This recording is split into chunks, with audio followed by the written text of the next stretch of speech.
Hello everyone, welcome back to our YouTube channel ARA study classes. So हम पढ़ रहे हैं एडवांस स्टील डिजाइनिंग, जिसमें अपनी यूनिट 3 को हमने कवर कर लिया और आज स्टार्ट करेंगे अपना यूनिट नंबर 4। ठीक। और आज बता दूं, आज मैं लेक्चर थोड़ा ऊपर शूट कर रहा हूं, तो हो सकता है बाहर की आवाज़ आए तो इग्नोर करिएगा। ठीक। और ये गाड़ी उड़ी जाते हुए आवाज़ सुनाई दे रही होगी तो इग्नोर करिएगा। थोड़ा मैं छत पे आज वीडियो बना रहा हूँ। ठीक। चलो, तो एक बार सिलेबस देखते हैं। आई थिंक आप सबको दिख रहा होगा। ठीक। चलो मैं इसे पढ़ के भी दिखा दे रहा हूँ क्या है। ये आपका 4th यूनिट, मेनली आपका एक ही चैप्टर है इसमें, प्री स्ट्रेस कंक्रीट। ठीक। आप सबको विजुअल होगा अगर मैं दिख रहा हूँ। हाँ, दिख रहा है। ठीक, हल्का फुल्का। जिसमें हमें पढ़ना है about introduction about pre stress. ठीक, बेसिक ये पढ़ना है। उसके बाद advantage and disadvantage of pre stress over RCC, मतलब दोनों को कंपेयर करके एडवांटेज और डिसएडवांटेज बनाना है इसी प्री स्ट्रेस कंक्रीट का। ठीक, तो ये भी देख लेंगे। उसके बाद अगला टॉपिक आपका है मेथड ऑफ प्री स्ट्रेसिंग, मतलब कि कौन से मेथड, इसका 2 मेथड होता है, हम वो देखेंगे। ठीक, तो आज यहाँ तक मैं कवर करने की सोचा हूँ। उसके बाद लॉसेस क्या होते हैं और एनालिसिस करना है हमें simply pre stress rectangular section का। ठीक, तो वो आपका ये छोटा सा चैप्टर है, मैक्सिमम मान से चलिए 3 से 4 लेक्चर में कवर हो जाएगा। ठीक, चलो तो बिना टाइम वेस्ट के स्टार्ट करते हैं अपना चैप्टर प्री स्ट्रेस कंक्रीट। ठीक, अब इसमें काफ़ी थ्योरी है, तो थ्योरी रहेगा, मैं PDF से पढ़ा दूंगा। अभी जितना समझाने वाला है मैं समझा रहा हूँ। ठीक, चलो तो स्टार्ट करते हैं। चलिए, तो यहाँ मैंने पहले से कुछ लाइनें लिख दी है जिससे थोड़ी जल्दी होगी बस। ठीक, तो देखो सबसे समझते हैं पहले कि प्री स्ट्रेस कंक्रीट होता क्या है, पहले ये चीज़ समझो। तो यहाँ मैंने थ्योरी में लिखी है, अभी मैं दोनों को कंपेयर करके बता रहा हूँ। देखो क्या लिखा है, कॉन्सेप्ट ऑफ प्री स्ट्रेसिंग क्या है। Pre stress concrete is basically concrete in which internal stress of suitable magnitude are distributed. ठीक, तो हम क्या कर रहे हैं, प्री स्ट्रेस कंक्रीट एक ऐसी कंक्रीट होती है जिसमें हम इंटरनली कुछ मैग्नीट्यूड का फोर्स इसमें डिस्ट्रीब्यूट करते हैं। कैसे, अभी देखो, अभी इसमें मैं करके दिखाऊंगा। ठीक, इससे क्या होता है, so that the stress resulting from the external loading are counter balance to desired degree. तो इससे क्या होगा, जो आपका एक्सटर्नल लोड से आपका जो फोर्सेस की वजह से इसमें डिफॉर्मेशन होता है वो एक बैलेंस में आ जाए। ऐसे नहीं समझ में आएगा, अभी जब मैं कंपेयर करके बताऊंगा फिर एक बार ये समझाऊंगा, समझ में आ जाएगा। देखो, आप लोगों ने अभी तक RCC पढ़ी, RCC का बीम कुछ इस तरह देखा। ये मतलब मान लो मेरा किस है, सिंपली सपोर्टेड बीम का स्ट्रक्चर है ना। अब इस पे जब भी कोई लोड लगता था तो कैसे ऐसे ये डिफॉर्म कर जाती थी। उसके लिए देखो मैंने आज ये चीज़ें लाई है, ये बर्तन साफ करने वाला है। ठीक, इसे समझिएगा। इसके 2 लेयर है। इसमें एक आपका न्यूट्रल एक्सिस के ऊपर वाला भाग आप बोलते थे कंप्रेस होता ना, ऐसे बेंड करता था, ऐसे करता था ना। तो आप लोग ऐसा कुछ फिगर बनाते थे। देखो जब लोड लगता था तो ऐसा कुछ ये बेंड कर जाता था, ये इस तरह। ठीक, एक सेकेंड, देखो ऐसे कुछ बेंड कर जाता था, सबको पता है, RCC पढ़ के आए हो। और यहाँ कुछ बनता था इससे ये। अब यहाँ हम बोलते थे ऊपर की साइड हमारा कंप्रेस हो रहा है ना, ऐसे दिखाते थे एरो और बोलते थे ऊपर की साइड कंप्रेस हो रहा है, मतलब ये कंप्रेशन आता था। और यहाँ पर टेंशन आता था, ये इधर की तरफ भागता था मटेरियल, तो बोलते थे ये टेंशन आ रहा है। ठीक, आता था ना। और यहाँ आप कुछ प्रोवाइड करते थे, क्या, कोई सरिया वरिया ऐसे प्रोवाइड कर देते थे, मान लो ऐसे टेंशन साइड में हम प्रोवाइड करते थे। ठीक, जिससे ये मतलब कम से कम हो ये डिफॉर्मेशन। ठीक, क्लियर, ऐसा कुछ बनाते थे। ये क्यों आया, ड्यू टू एक्सटर्नल लोडिंग की वजह से, एक्सटर्नल लोडिंग की वजह से ऐसा कुछ डिफॉर्म करता था, सबको पता होगा। ठीक, क्लियर ना, ये समझ में आई। तो यहाँ से ये जो आप देख रहे हैं ऐसे डेल्टा ये डिफॉर्मेशन आया, इसको अगर हमें कम करना हो, कम से कम हो, मतलब लोड लगने पे ये डिफॉर्म ही ना करे, तो हम क्या कर सकते हैं। देखो ऐसे ये डिफॉर्म कर रहा है, अब यही हम क्या कर दे, ऐसे नीचे से अगर हम फोर्स लगा के इसको ऐसे ऊपर भेज दें तो दोनों काउंटर बैलेंस हो जाएंगे। इसका मतलब देखो कहने कि जैसे ये बैलेंस हो रहा था, ऐसे ऊपर की तरफ हो रहा था। अब यहाँ से हम क्या करें, इसको जैसे ये ऊपर की लोड लगने की वजह से ऐसे डिफॉर्म हो रहा था, दिख रहा है आपको ना, ऐसे हो रहा था। अब हम क्या करते हैं, इसको उल्टा यहाँ नीचे फोर्स लगा के इसको ऐसे डिफॉर्म करें तो दोनों काउंटर बैलेंस हो जाएंगे। अब कैसे होंगे, देखो ये समझ में आया ना, RCC में कैसे होते हैं। अब PCC में देखो, PCC में क्या करते हैं, PCC बोल रहा हूँ, PSC में मतलब प्री स्ट्रेस कंक्रीटिंग में क्या करते हैं, हमारा वही सारी चीज़ें रहती है। देखो यहाँ पर बस हम क्या करते हैं, टेंडन वायर प्रोवाइड करते हैं। और टेंडन क्या होता है अभी आगे मैं बताऊंगा। ठीक, टेंडन एक प्रकार की समझो बस ऐसा वायर होता है, या ऐसे जैसे यहाँ पर स्टील होता है, ऐसे यहाँ हाई मतलब क्वालिटी का स्टील हो जाता है, पतले पतले वायर की तरह वो प्रोवाइड करते हैं। और उसकी वजह से यहाँ पर क्या आता है, ऐसे कंप्रेसिव फोर्सेस आते हैं। ये क्यों आते हैं, क्योंकि ऐसे मेथड्स हम प्रोवाइड करते हैं जिससे यहाँ पर ऐसे इंटरनली यहाँ फोर्सेस लग रहे हैं। अब यहाँ बताओ नीचे से ऐसे, अगर नीचे से ये इसका ऊपर वाला कंप्रेसिव साइड, ये टेंशन साइड है, दिख रहा है ना, दो है। तो नीचे की साइड जब आप ऐसे फोर्स लगाएंगे तो ये कैसे डिफॉर्म करेगा, आप बोलेंगे सर ऐसे कुछ करेगा ना, ऐसे करेगा।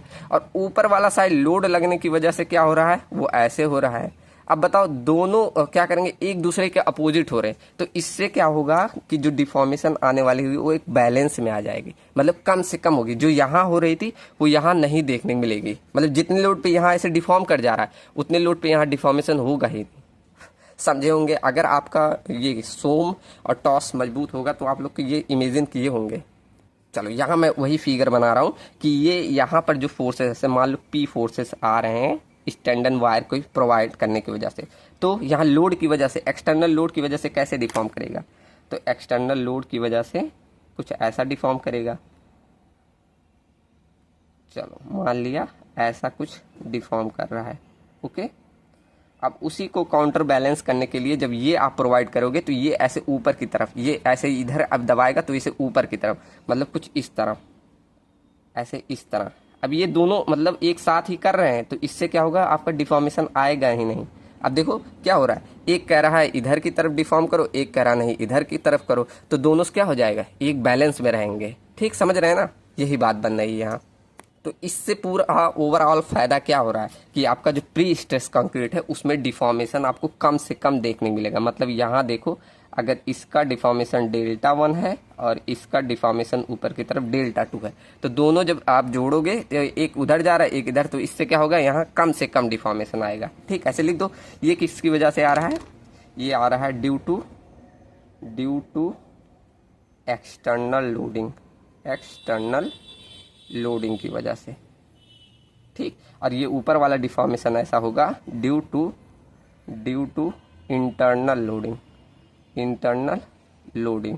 अब इंटरनल का मतलब समझ रहे हैं ना, ये जो ये आप टेंडन वायर्स प्रोवाइड करते हैं तो ये ऐसे खींचे जाते हैं, फिर इसको ऐसे कट कर दिया जाता है। कट करने से क्या होता है, ये आपस में, जैसे मैंने एक देखो ये चीज लाया है, ये देखो जैसे आपने ये रबड़ देखा होगा, अब इसमें ऐसे आप फोर्स लगाए तो ये काफी खींचा ना। अब मैं क्या कर दूं, अगर इनको यहीं से ऐसे काट दूं तो ये क्या करेंगे, ऐसे अंदर जाएंगे ना, ऐसे मतलब देखो यहाँ से कट कर दिया तुरंत ये ऐसे हो जाएंगे, मतलब अंदर की ओर जाना चाहेंगे। तो सेम ऐसे ये टेंडन वायर्स होते हैं, इनको क्या करते हैं, ऐसे खींच के ऐसे प्रोवाइड करते हैं। आगे भी मेथड आएगा, ऐसे प्रोवाइड करते हैं, फिर क्या करते हैं, यहाँ से ऐसे कट कर देते हैं, मतलब ये सूखने के बाद। तो यह क्या करते हैं, वायर ऐसे अंदर की ओर जाना चाहते हैं, जिससे ये इसकी इंटरनल ऐसे फोर्सेस लगाते हैं, तो इसकी वजह से ऐसे डिफॉर्मेशन आ रहा है।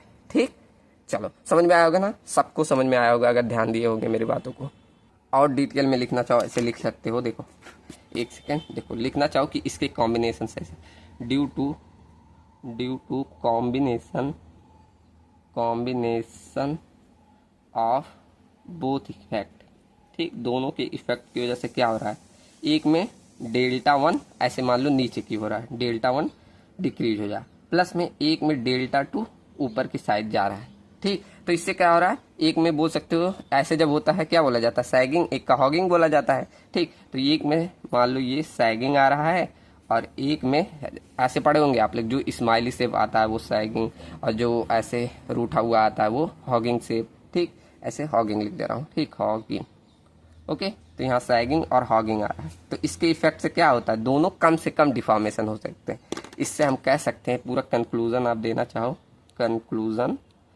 कंक्लूजन कि आपका जो डिफॉर्मेशन हो रहा है आरसीसी में, दिख रहा है ना आप सबको, चलो, तो डिफॉर्मेशन जो आरसीसी में होगा वो ज़्यादा होगा कंपेयर टू किसके, प्री स्ट्रेस कंक्रीट।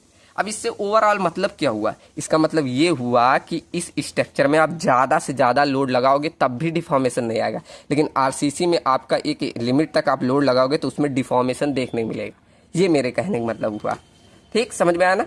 अब ये आप पढ़ोगे समझ में आएगा कि प्री स्ट्रेस कंक्रीट एक ऐसी कंक्रीट है जिसमें हम क्या इंटरनल स्ट्रेस एक सुटेबल मैग्नीट्यूड तक डिस्ट्रीब्यूट करते हैं, जिससे देखो एक सुटेबल यहीं से इंटरनल स्ट्रेसेस हम क्या कर रहे हैं, डिस्ट्रीब्यूट कर रहे हैं इसमें, या बोल लो इंट्रोड्यूस कर रहे हैं। ठीक, जिससे क्या हो रहा है, रिजल्ट में हमारा जो एक्सटर्नल लोड की वजह से, इसकी वजह से जो आपका डिफॉर्मेशन आएगा वो बैलेंस कंडीशन में आ जा रही है। ठीक, ये काम होता है आपका प्री स्ट्रेस कंक्रीट का।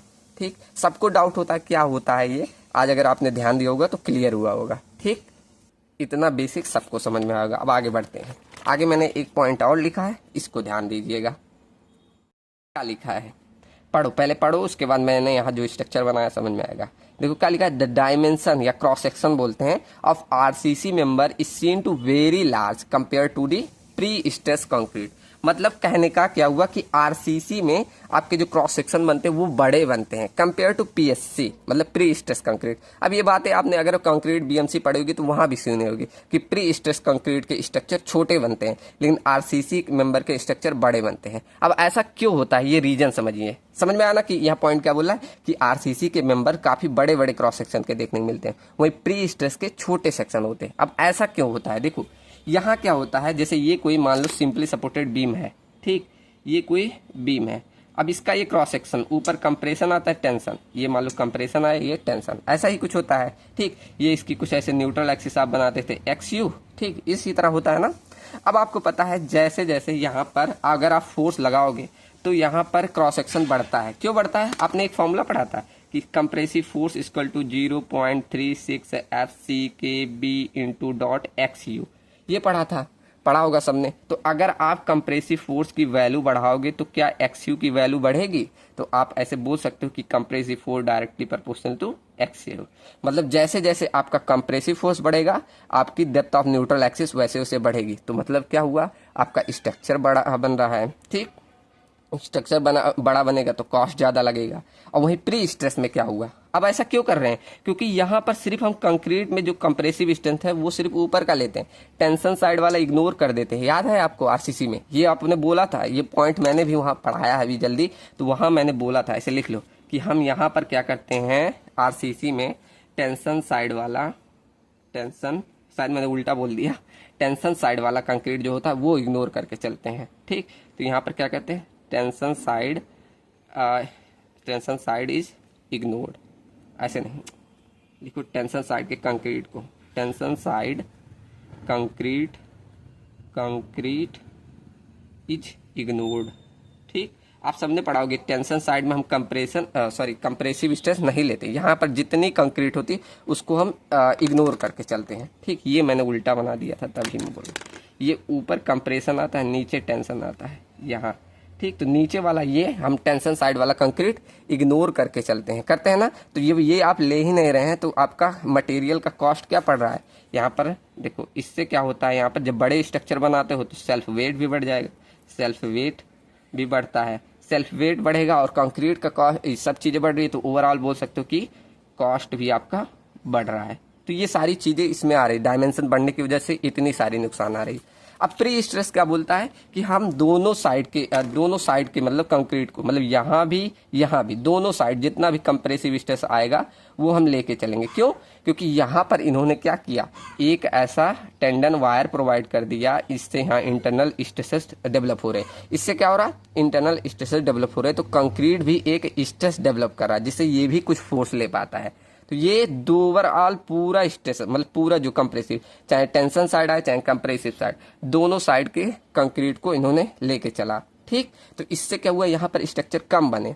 ठीक, ऐसे आप लिखना चाहो तो लिख सकते हो कि इन्होंने क्या किया, इंटायर क्रॉस सेक्शन का इज कंसीडर्ड।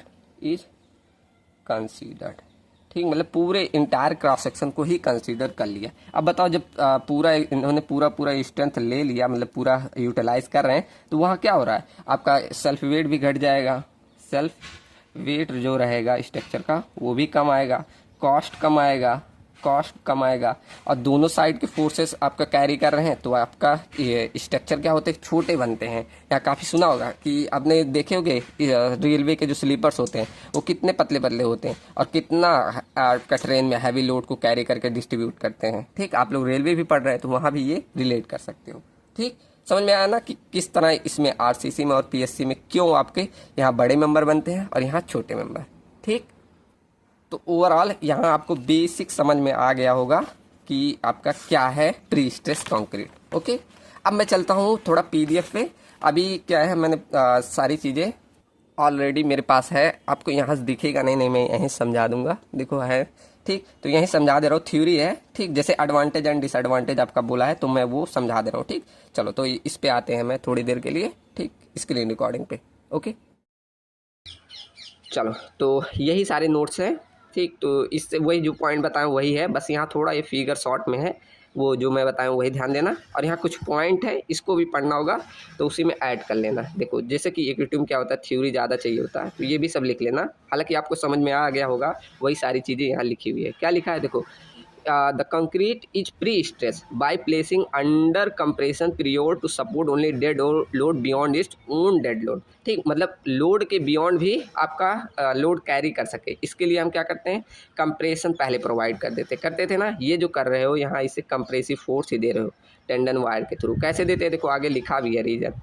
देखो क्या लिखा है कि the compression is produced by tensioning of high strength tendons. अब टेंडन्स बोला है इसी को, मतलब जो कंप्रेशन आप प्रोड्यूस कर रहे हो ये high strength of tendon wire के थ्रू प्रोड्यूस करते हैं। कैसे होता है मैंने आपको वो रबड़ के थ्रू बता दिया। ठीक, क्लियर ना। अब ऐसा क्यों करते हो, इंटरनल स्ट्रेसेस क्यों डेवलप कर रहे हो, तो वही रीज़न लिखा है। दो रीज़न है कि टेंसाइल स्ट्रेंथ जो होती है कंक्रीट की काफ़ी कम होती है, तो इससे क्या होता है, क्रैक बहुत जल्दी स्टेज पे डेवलप हो जाएगा। ठीक, तो इस स्टेज में बीम एंड स्लैब जो होते हैं अर्ली स्टेज पे क्रैक आ जाएंगे। Hence if the member are pre stress, अगर हम कर दे पहले तो इससे क्या होगा, फ्लेक्जर लोड क्रैक लोड वहाँ हमें नहीं देखने मिलेगा। ये पूरा रीजन देखने मिलेगा, मतलब ओवरऑल कहने का मतलब क्या, हम उसकी क्वालिटी इंप्रूव करेंगे इसके थ्रू। ठीक, और क्या लिखा है, प्री स्ट्रेस क्या इन्हांस कर देगा बेंडिंग सीयर, मतलब ओवरऑल सभी चीज़ें तो अच्छी कर देगा, तो वही लिखा है। ठीक, तो ये रीजन देख लेना। अभी हम टाइप नहीं देखेंगे, टाइप बाद में देखेंगे, अभी मैं कुछ समझाऊंगा तब यहाँ पढ़ेंगे। ठीक, अभी हम चलते हैं आगे। और यहाँ देखो सब टर्म के बारे में लिखा है, जो बेसिक डिफिनीशन है जो कि आपका पूछ सकता है। जैसे टेंडेंस क्या होते हैं, तो टेंडेंस एक ऐसा एलिमेंट है जिसे कंक्रीट मेंबर में यूज किया जाए to impart the pre stress on the concrete. Generally high stress हम स्टील वायर या बार्स या केबल्स या स्टैंडर्ड वायर का यूज करते हैं। वही मतलब बोला, जो आप स्टील यूज करते हैं तो वहाँ पर अगर आप क्या हाई टेंसाइल स्ट्रेस की स्टील वायर या बार्स या केबल, आपने देखे हो ऐसे वायर देखे हैं, जैसे ऐसे पतले पतले उसमें क्या लगे थे वायर, फिर उस पर एक बड़ा सा काला सा ऐसे केबल लगा होता है। ठीक, तो वही एक प्रकार का ऐसे टेंडन होता है, ऐसे जरूर देखा होगा, उसमें पतले पतले से काफ़ी सारे वायर होते हैं, तो ऐसे टेंडन भी होता है। ओके, चलो तो यहाँ ऐसे डिफिनीशन लिखा है, देख लेना। एंकरेज क्या होता है अभी हम आगे यूज करेंगे, ऐसे लगाया जाता है। जब मेथड पढ़ेंगे देखो मेथड में है एंकरेज, इसी में होगा। देखो ये जैक या एंकरेज बोला जाता है। ठीक, तो अभी हम आगे देखेंगे, ये बेसिक डिफिनीशन देख लेना, अब में पूछ सकता है 2 नंबर में। ठीक, इसे मैं नहीं बता रहा हूँ। ओके, चलो आगे बढ़ते हैं। आगे आपका था कि एडवांटेज एंड डिसएडवांटेज था, तो ये रहा। अब देखो advantages of pre stress concrete, क्या क्या एडवांटेजेस है। देखो पहला एडवांटेज ये है कि the section remain uncracked during its service, मतलब आपकी जो पूरी उसकी सर्विस लाइफ है उसमें क्रैक आपको नहीं देखने मिलेगा। अब ये कंपेरिजन करके बता रहा आरसीसी के मेंबर से। ठीक, तो मतलब उसके कंपेयर में यहाँ आपको कभी भी क्रैक देखने को नहीं मिलेगा पूरी इसकी सर्विस लाइफ में। ठीक है, पूरी लाइफ नहीं बोल सकते, जब तक वो कार्य करेगा। ठीक, इतना स्ट्रेंथ बनाया जाता है। उसके बाद सेकंड क्या बोल रहा है कि resistance of effect of impact shock stresses are higher than RCC. ठीक, तो आपको बोला है आरसीसी कंपेयर करके बताना है, तो यहाँ पर क्या बोल रहा है कि वही इफेक्ट ऑफ इम्पैक्ट एक्शन या शॉक एक्शन या स्ट्रेसेस क्या होता है, हायर होता है किसके कंपेयर में, आरसीसी के। मतलब ये ज़्यादा लोड ले सकता है, ज़्यादा शॉक ऑब्जर्व कर सकता है, ज़्यादा स्ट्रेसेस कैरी कर सकता है। ठीक, कंपेयर टू आरसीसी के। ओके, सेकंड है कि ये ज़्यादा डक्टाइल और कम डिफ्लेक्ट होता है, पूरा प्रोसेस बताया कि इसमें कम डिफ्लेक्शन आता है और ये ज़्यादा डक्टिलिटी का होता है। ओके, उसके बाद अगला लिखा है pre stress member are lighter in weight and easily transportable. ठीक, तो मतलब ये हमें देखें कि छोटे छोटे सेक्शन बनते हैं, तो इससे क्या होता है ईजिली हम एक स्थान से दूसरे स्थान पर ले सकते हैं। जैसे आपका सबसे अच्छा एग्जाम्पल है रेलवे के स्लीपर। ठीक, वो देखे होंगे सबने। आगे लिखा it require small amount of construction material. ठीक, इसमें मतलब कम लग रहे हैं मटेरियल, तो वो तो मैंने दिखाई दिया था वहाँ पॉइंट। ओके, उसके बाद अगला है the shear resistance of the member can be increase by curve tension. मतलब अभी देखो यहाँ टेंडेंस आता है, एक कर्व टेंडन प्रोवाइड किया जाता है या तो हॉरिजॉन्टल। ठीक, तो वही बोला अगर कर्व टेंडन प्रोवाइड करो तो उससे शियर रेजिस्टेंस इंप्रूव हो जाएगी। ठीक, उसके बाद लास्ट लिखा है large span possible with pre structure, मतलब bridges buildings and large column के लिए हम लार्ज स्पैन का भी बना सकते हैं। ठीक, तो अगर मतलब ज़्यादा जहाँ ज़रूरत होती है वो, क्योंकि इसका कॉस्ट काफ़ी ज़्यादा होता है तो उतना नहीं, जहाँ देखा जाता है तो हम मेनली आपका आरसीसी का ही प्रयोग करते हैं। प्री स्ट्रेस में कॉस्ट ज़्यादा लग जाता है, यही एक दिक्कत है। ठीक, आगे लिखा है मोर aesthetic appearance due two cylinder section, मतलब इसका एस्थेटिक अपीयरेंस अच्छा होता है। अब सिलेंडर सेक्शन और भी सेक्शन बनते हैं, ठीक, इसके कारण। आगे लिखा है the cross section is utilize more efficient in the pre stress concrete as compare to reinforce concrete. मतलब इसकी इफिशियंसी तो देख ही रहे, पूरी इफिशियंसी ओवरऑल रेनफोर्स कंक्रीट के कंपेयर में तो अच्छी ही है। ठीक, तो वही बोल रहा है। उसके बाद आगे क्या है pre stress concrete member offer more resistance against shear force, तो वही पॉइंट घुमा फिरा के बोल रहा है कि इसका शियर रेजिस्टेंस फोर्स ज़्यादा होगा किसके कंपेयर में, आरसीसी के हमेशा। ठीक, ये जो भी पॉइंट लिखे सब आरसीसी के कंपेयर में बता रहा है। ठीक, आगे लिखा है use of higher strength and higher strength of steel, जिससे क्या होता है स्मॉलर क्रॉस सेक्शन बनते हैं। ठीक, मतलब इसमें अभी हम देखेंगे हाई ग्रेड का भी यूज होता है। जैसे आपका ग्रेड कितना M20 का आरसीसी में यूज करते हैं, यहाँ शायद मिनिमम ग्रेड M30 से 35 ऐसे होता है, मुझे ध्यान नहीं आ रहा है। ठीक, इतना होता है इसका मिनिमम ग्रेड। ठीक, तो इससे क्या होता है यहाँ पर क्रॉस सेक्शन छोटे मिलते हैं, ये तो मैंने दिखाया अभी कैसे बनते हैं। ओके, और ये ज़्यादा इकोनॉमिकल सेक्शन होते हैं कंपेयर टू आरसीसी लिख लेना। ठीक, आरसीसी मेंबर के। ओके, अगला है क्या रैपिड कंस्ट्रक्ट हो सकते हैं, बेटर क्वालिटी हमें मिल सकती है एंड आपका इसका मेंटेनेंस भी कम होता है। ठीक, तो ये सारे एडवांटेज है। और इसमें क्या अवेलेबिलिटी ऑफ स्टैंडर्ड शेप, आपको जिस शेप में चाहिए वो बन सकते हैं, क्योंकि ये मतलब पहले से ही फैक्ट्रीज में बनते हैं। ठीक, तो ये सारे एडवांटेजेस हैं किसके, प्री स्ट्रेस कंक्रीट के, तो देख लेना एक बार। ओके, चलो अगला देखते हैं डिसएडवांटेज क्या है, ये भी पूछा है। ओके, कुछ डिसएडवांटेज भी हैं। देखो क्या कि प्री स्ट्रेस नीड स्किल्ड टेक्निकोलॉजी, मतलब इसमें काफ़ी अच्छे आपको लेबर टेक्नोलॉजी ये सब चीज़ों की ज़रूरत पड़ती है। ठीक, hence it is not common as a reinforcement, मतलब जैसा कि आप रेनफोर्समेंट कंक्रीटिंग तो कोई भी ऐसे कॉमन लोग भी कर, कॉमन नहीं लेकिन उसमें भी टेक्निकल लोग की ज़रूरत पड़ती है, लेकिन इसमें उसमें कंपेयर टू ज़्यादा टेक्नोलॉजी की ज़रूरत पड़ती है, काफ़ी हायर मशीनों की ज़रूरत पड़ती है जिससे टेंशनिंग की जाती है।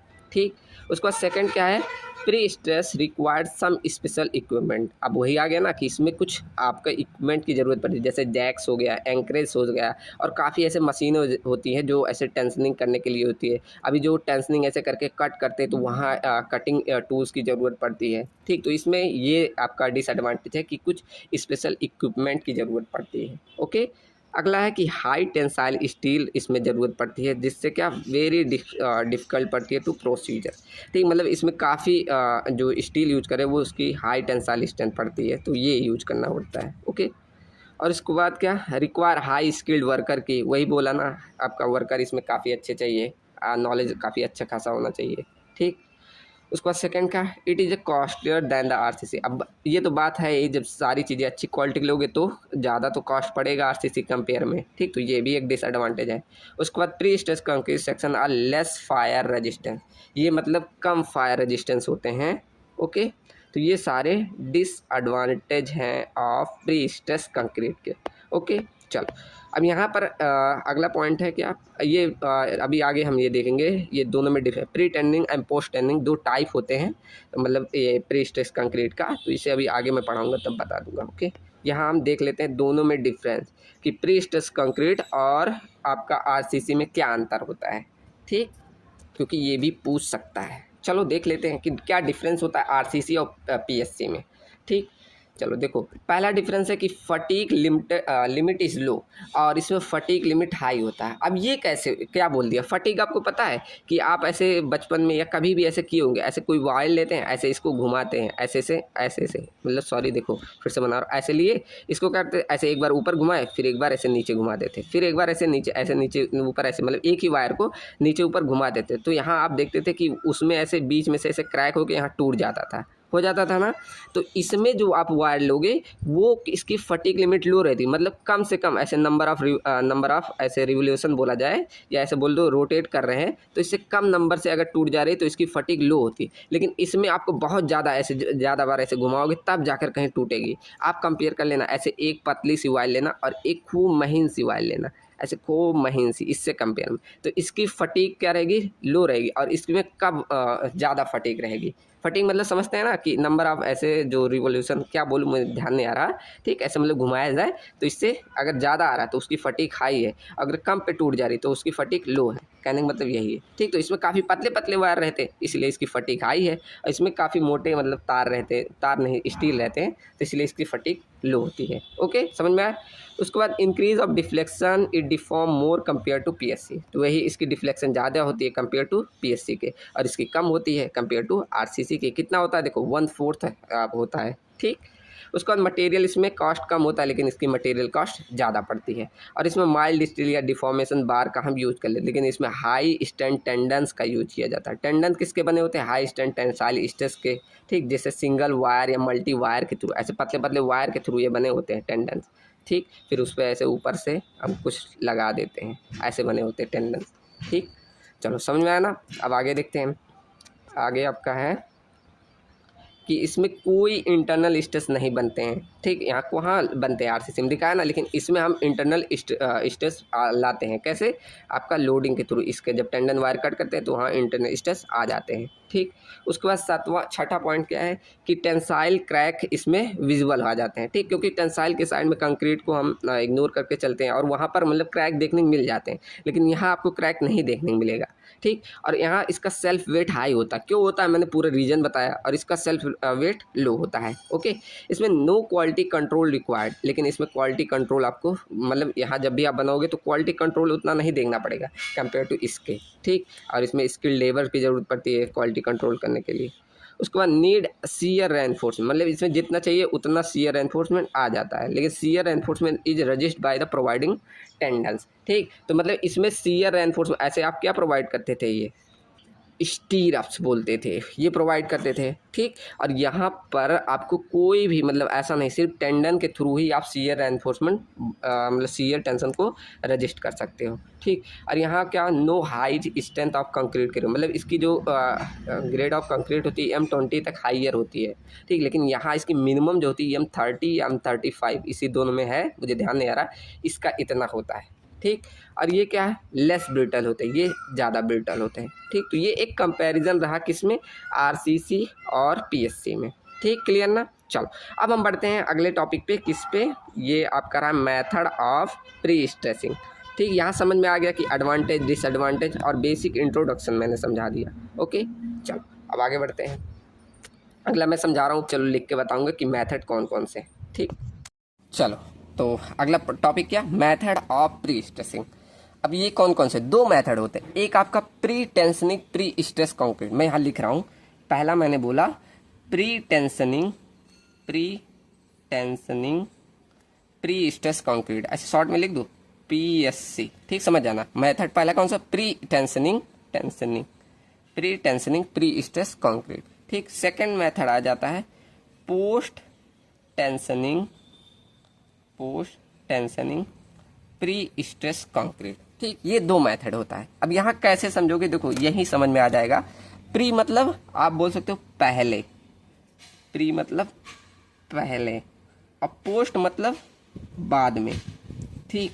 मतलब इसमें क्या कर रहे हो आप, पहले टेंशनिंग कर दोगे वायर को तब कास्टिंग करते हैं, और इसमें कास्टिंग के बाद आपको वायर को मतलब जो आप टेंडन वायर बनते हो उसको टेंशन दिया जाता है। कैसे, अभी आपको ऐसे बस इतना ध्यान रखो, ट्रिक है ये, आगे आपको समझ में आएगा, ठीक। चलो जो पहला आप समझा रहा हूँ, पहला समझते हैं क्या, pre tensioning pre stress concrete होता क्या है। Pre tensioning pre stress concrete ये होता क्या है, तो देखो इसमें 3 स्टेप होंगे। मैं यहाँ शॉर्ट में लिख दे रहा हूँ, डिटेल में वहाँ मेरे नोट में है, तो वहाँ भी स्क्रीन रिकॉर्डिंग में डिटेल थ्योरी बता दूंगा, ठीक। तो क्या 3 स्टेप, पहले आपको क्या करना है, टेंशनिंग करना है, मतलब जो आप टेंडन वायर आप यूज कर रहे हो उसका पहले टेंशनिंग करोगे, ठीक। तो पहले क्या करना, टेंशनिंग, ओके, ये पहला काम हो गया। उसके बाद आप जाकर तब कंक्रीटिंग करते हो, फिर आप क्या करते हो, कंक्रीटिंग, ठीक, अब ये हम 28 दिन तक पूरा एकदम स्ट्रेंथ उसको गेन कर ले देंगे। उसके बाद जो आपने टेंशन वायर प्रोवाइड किया उसको ऐसे कट कर देते हैं। ठीक, उसके बाद आप सी पॉइंट पे क्या होता है, ट्रांसफ़र जो होता है लोड का होने लगता है। जैसे अभी देखो, अभी फिगर बना के बताऊंगा। ट्रांसफ़र ऑफ लोड ये चालू हो जाता है। ठीक, तो ये 3 स्टेप होते हैं। ओके, चलो अब यहाँ मैं एक फिगर बना रहा हूँ, पूरा एकदम जो प्रोसीजर बताया उसी का। ठीक, देखो मैं साथ साथ बनाते चल रहा हूँ जिससे आपको क्लियर हो जाएगा। और भी अभी आप देखते बस चलिए, अभी मैं समझाता रहूँगा। देखो ये ऐसे कोई अबैटमेंट्स होते हैं, मतलब मेनली ऐसे बोला जाए सहारा या अबैटमेंट बोल दो, वो सही रहेगा। ठीक, ये ऐसे अबैटमेंट्स लगे होते हैं ऐसे कुछ। ओके, एक यहाँ बना दे रहा हूँ और बड़ा बना, चलो ठीक। हालांकि ये फिगर मेरे नोट्स में बना हुआ है, वहाँ भी आप लोग को भी दिख जाएगा। ठीक, ओहो ये इधर करना था मुझे, चलो मान लेना। चलो मैं दूसरा बना दे रहा हूँ। चलिए अब सही है ना। ये ऐसे भी कंक्रीट कैसे बनाते हैं इसलिए गलत है। ओके, देखो ये आपके अबैटमेंट्स होते हैं। अबैटमेंट आपने उसमें पढ़ा होगा, सॉरी क्या बोलते हैं, रोड में तो अबैटमेंट किनारे वाले सहारे, ऐसे ये भी सहारा इधर है तो इसलिए इसको भी अबैटमेंट बोलेंगे। ठीक, अब इसमें ऐसा सिस्टम लगा होता है कि यहाँ ऐसे किनारे में ऐसे जैकिंग सिस्टम लगी होती है। देखो कुछ इस तरह, मतलब यहाँ आप ऐसे बीच में जब टेंशन वायर, ये टेंडन वायर ऐसे प्रोवाइड करोगे, ये मान लो ऐसे टेंडन वायर है। ठीक, ऐसे पूरे यहाँ तक ऐसे खींच के लगे होते हैं इसमें। ठीक, और यहाँ आपका इसे सिस्टम लगा होता है, जैकिंग बोले या कोई भी ऐसे सिस्टम ऐसे लगा होता है। ऐसे मान लो मैं दिखा दे रहा हूँ सिंबल से, यहाँ जैकिंग के थ्रू ऐसे क्या करते हैं, इसको खींचते हैं। जैसे मेरे पास ये था, ठीक, ये आप रबड़ देख लो, यही इसी के थ्रू ऐसे इसमें क्या किया, ये था आपका वायर जो बोले टेंडन वायर। ठीक, उसको क्या करते हैं, ऐसे पूरा एकदम लोड लगा के इसको ऐसे खींच देते हैं, यहाँ तक ऐसे खींच के यहाँ लगा दिए। तो पहला काम आपका टेंशनिंग हो गया ना। अब हम करते हैं कंक्रीटिंग। तो सेकंड स्टेप आपको जिस साइज में चाहिए होता वहाँ हम ऐसे कर देते हैं कंक्रीटिंग। ठीक, ये कंक्रीटिंग कर दिया। ठीक, बहुत सिंपल लैंग्वेज जो समझा रहा हूँ, पूरी थ्योरी आपको वैसे समझ में आ जाएगी। ठीक, ये आपने कर दी कंक्रीटिंग। ओके, ऐसे मान लो ये कंक्रीट है, ये कंक्रीटिंग कर दी। ओके, ऐसे मान लो ये कंक्रीट पूरा है। चलो लिख दूं, ये मैंने क्या कर दी, कंक्रीटिंग। ओके, तो सेकंड स्टेप भी हो गया। अब आप क्या करते हैं थर्ड स्टेप में, इस जो टेंशन है, मतलब इसको 28 दिन तक ऐसे रख देते हैं, स्ट्रेंथ पूरा गेन कर जाए। उसके बाद यहाँ आप क्या करेंगे, इसको ऐसे कट कर देंगे।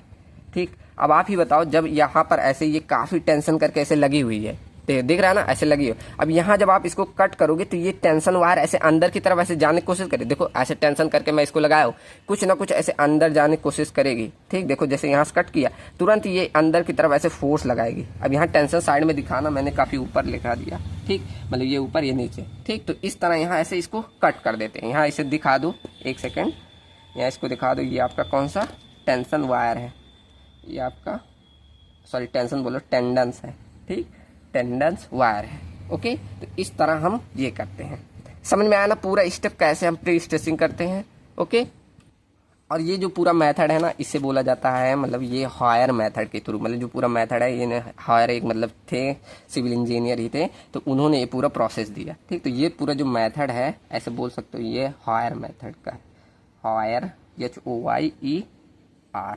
ठीक, हायर मेथड, इन्हीं के द्वारा ये पूरा बताया गया था। ठीक, इसीलिए ये हायर मेथड बोला जाता है। ठीक, अब सबसे ज़्यादा ये जो यूज किया जाता है रेलवे के स्लीपर बनाने में, यही प्री टेंशनिंग मेथड यूज किया जाता है। ओके, यहाँ लिख लो कि जो ये मेथड है, दिस मेथड, दिख रहा है, एक सेकेंड, हाँ चलो दिख रहा है, तो लिख लो कि दिस मेथड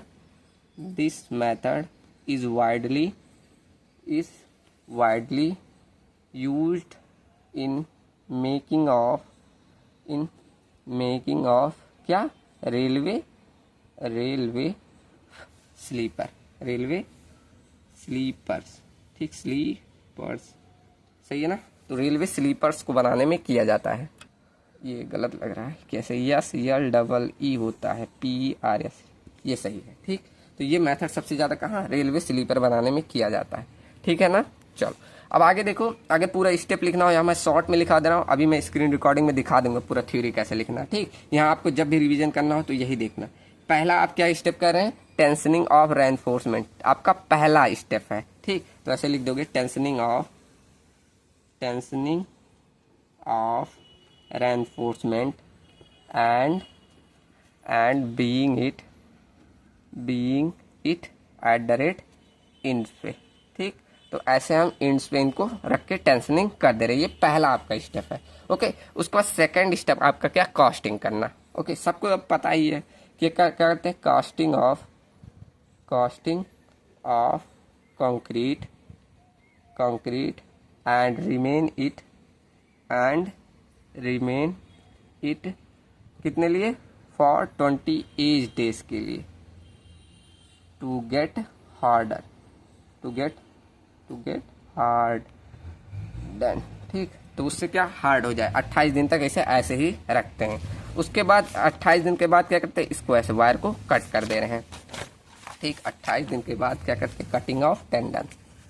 ओके, अब सी लिखो, सी पॉइंट क्या करते हैं, कटिंग ऑफ टेंडन।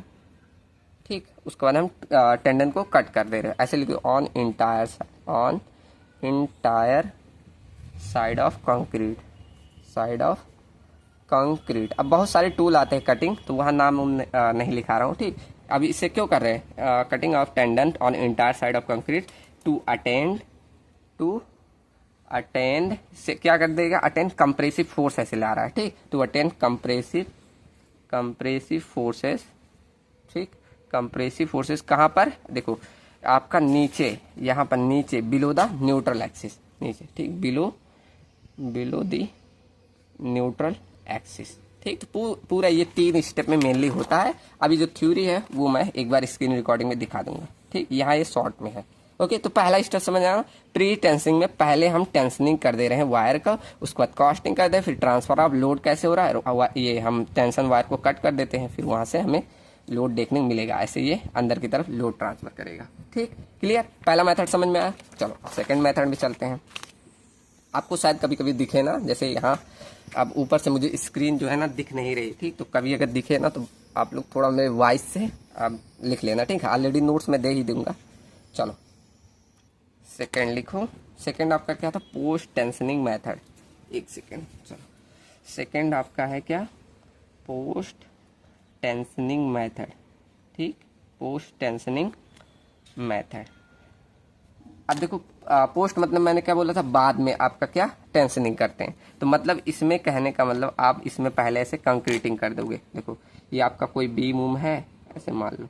ठीक, ऐसे कोई बीम है। अब बीम में हम क्या करते हैं, इसमें होलो डक्ट प्रोवाइड करते हैं। अब होलो डक्ट क्या होता है, ऐसे आप बोल दो कोई एसी पाइप होती है एसी की। ठीक, या बोल दो ऐसे पीवी पाइप, मतलब जैसा आपका वहाँ सुविधा रहता है उसी हिसाब से यहाँ नीचे प्रोवाइड कर देते हैं। ठीक, मेनली बोला जाता है डक्ट। डक्ट मतलब ऐसे क्या, एक होल प्रोवाइड कर देते हैं। अब ये डक्ट आपको ऐसे पैराबोलिक भी प्रोवाइड कर सकते हैं। अभी हम पढ़े ना, अगर आपको ज्यादा शियर एनफोर्समेंट चाहिए तो ऐसे हम थोड़ा कर्व शेप में प्रोवाइड कर सकते हैं, या स्ट्रेट में चाहे तो स्ट्रेट में प्रोवाइड कर सकते हो। ठीक, चलो तो मेरे नोट में आपका स्ट्रेट बना है, मैं यहाँ कर्व बना के समझा दे रहा हूँ। देखो ऐसे कुछ इस तरह कर्व शेप का भी आप हॉलो डक्ट प्रोवाइड कर दे। चलो कलर से दिखा दूं, हॉलो डक्ट। अब ये सीमेंट का ऐसे पाइप बना के प्रोवाइड कर, जिसे एसी पाइप भी बोला जाता है, या आपके पीवी पाइप एक आते हैं उनके थ्रू ऐसे प्रोवाइड कर दिए जाते हैं। ऐसे इसमें एक डक्ट प्रोवाइड करोगे। ओके, उसके बाद यहाँ कंक्रीटिंग कर दोगे, मतलब पहला स्टेप साथ ही में, इसी में डक्ट सब एक साथ हो जाएगा। उसके बाद आप यहाँ कंक्रीटिंग कर देंगे। ओके, ऐसे कुछ कंक्रीटिंग कर दिए।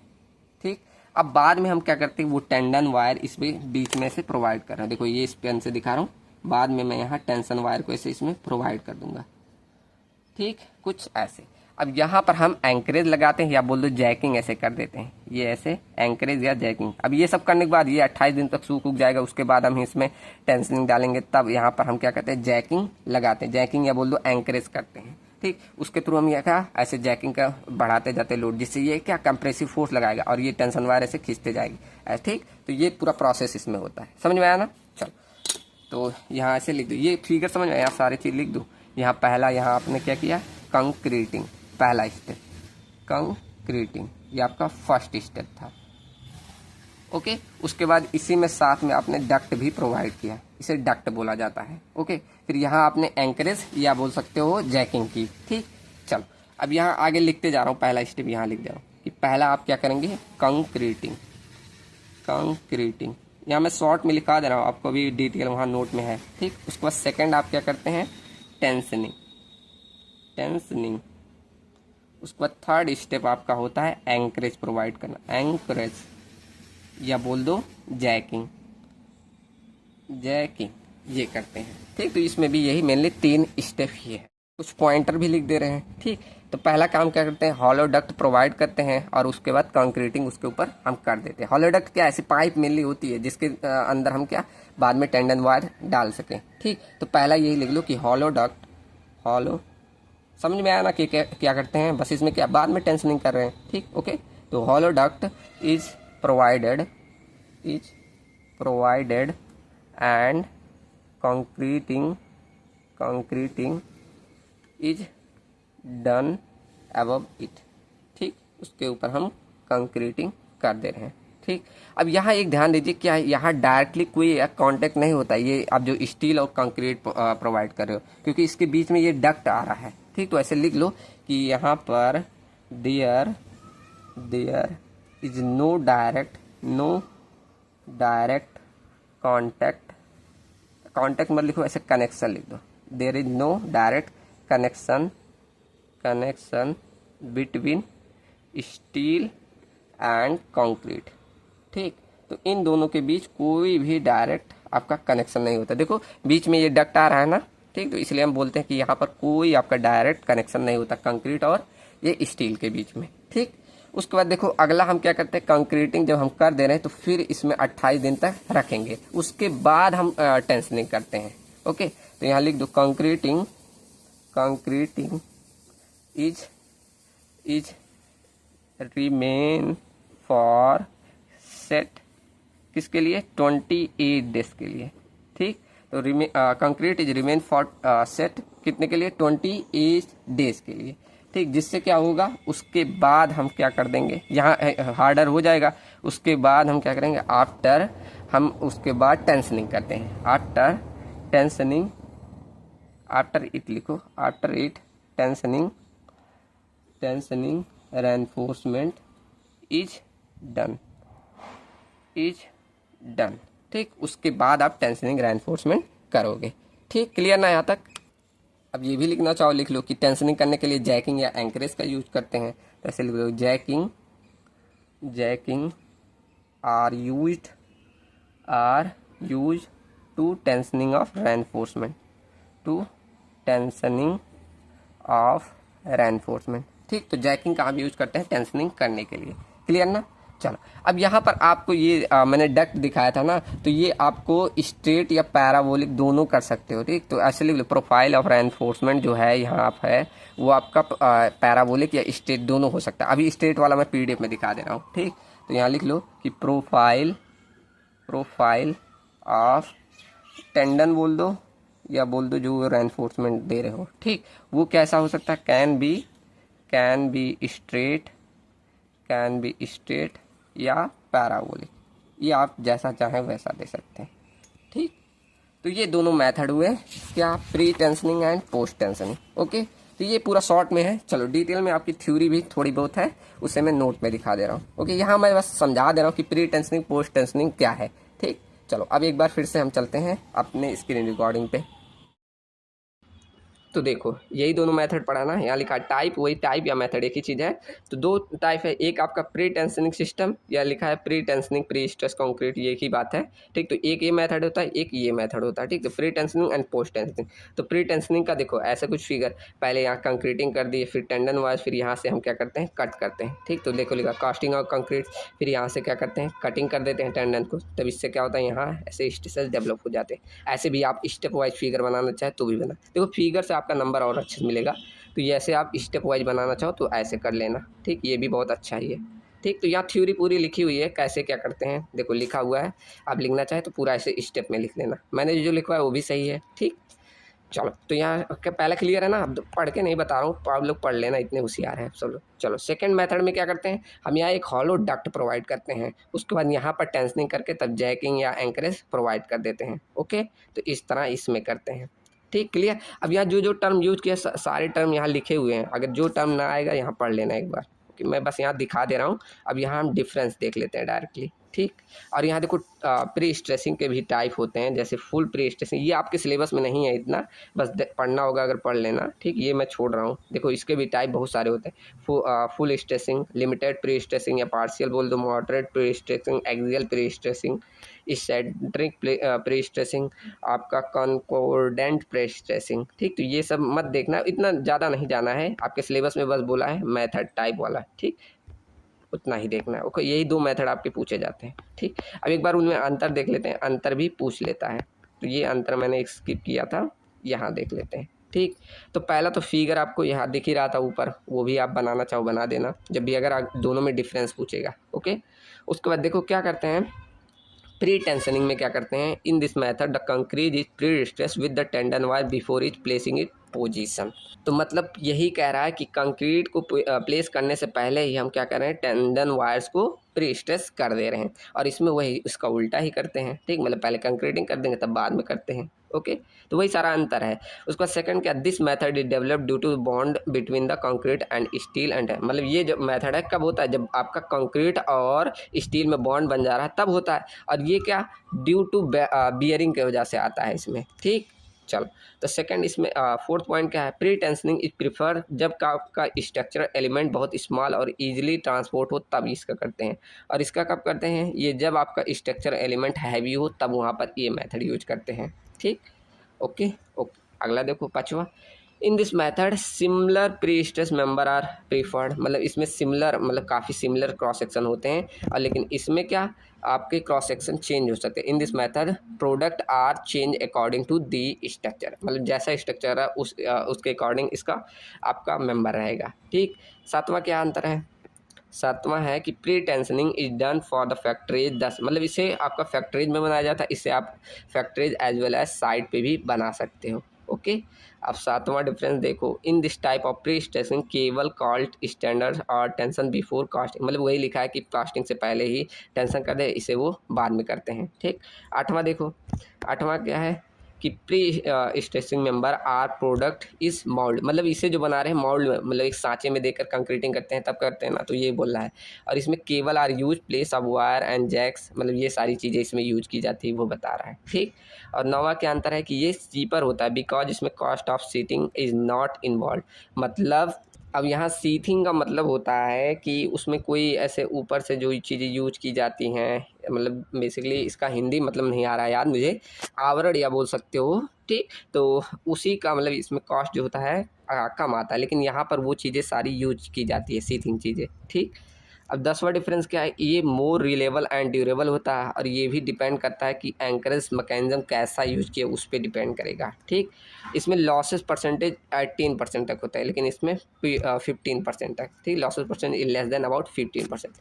ठीक, तो इतना इसमें लॉसेस आ सकते हैं। तो ये पूरा एक मेथड रहा, और यहाँ फिगर आप और भी इम्प्रूव करके बनाना चाहोगे तो ऐसे बना लेना। ठीक, मैंने वहाँ शॉर्ट में बताया, और ये देखो पोस्ट टेंशनिंग का ऐसे आप फिगर पूरा ऐसे स्टेप वाइज बना सकते हो, पहले ये करते हैं फिर ये। ठीक, मैंने एक ही फिगर में सब समझा दिया था, यहाँ पूरा तीनों स्टेजेस बता दी, स्टेजेज ऑफ पोस्ट टेंशनिंग। ठीक, क्लियर ना। तो आज के लिए इतना ही रखते हैं, दोनों PDF को मैं मर्ज करके आपको प्रोवाइड कर दूँगा। ठीक, चलो तो वीडियो कैसे लगी ज़रूर बताना, और अभी हमारा कितना बचा एक बार सिलेबस और दिखा दूँ आपको। तो देखो ये हमारा चैप्टर था, इसमें हमने क्या टॉपिक कवर कर लिए, पहला तो इंट्रोडक्शन। ठीक, उसके बाद एडवांटेज डिसएडवांटेज ये सारी चीज़ें देख ली। ठीक, इसमें हमने इनमें डिफरेंस भी देख लिया। ओके, आगे हमने देख लिया मेथड ऑफ प्री स्ट्रेसिंग, दोनों मेथड को डिटेल में देखा, उनके अंतर भी देख लिए। अब मेरे लिए आपके दो topic, losses in pre stress. तो लॉसेस को मैं सोच रहा हूँ लास्ट में पढ़ाऊंगा, पहले मैं एनालिसिस पढ़ा दूँ। ठीक, तो नेक्स्ट लेक्चर देखें, ये अभी 2 लेक्चर में एनालिसिस, 2 क्या एक ही में अगर क्वेश्चन कराऊंगा तो 2 लग जाएगा, नहीं कराऊंगा तो एक ही में कवर हो जाएगा। ओके, तो 2 से 3 लेक्चर में और लगेगा, उसके बाद ये यूनिट खत्म। ठीक, चलो तो कैसा लगा आपको, आज तो अच्छा ही लगा होगा, पूरी थ्योरी थी। ठीक, कल से आपका कुछ कॉन्सेप्ट आएगा जब हम एनालिसिस पढ़ेंगे। ठीक, सेम ऐसे जैसे बीम में एनालिसिस करते हैं, इनमें भी वही सारी चीज़ें हैं, तो इसमें भी देखेंगे। ठीक, चलो तो कैसा लगा ज़रूर बताइएगा। मिलते हैं नेक्स्ट वीडियो में। Thank you and thanks for watching.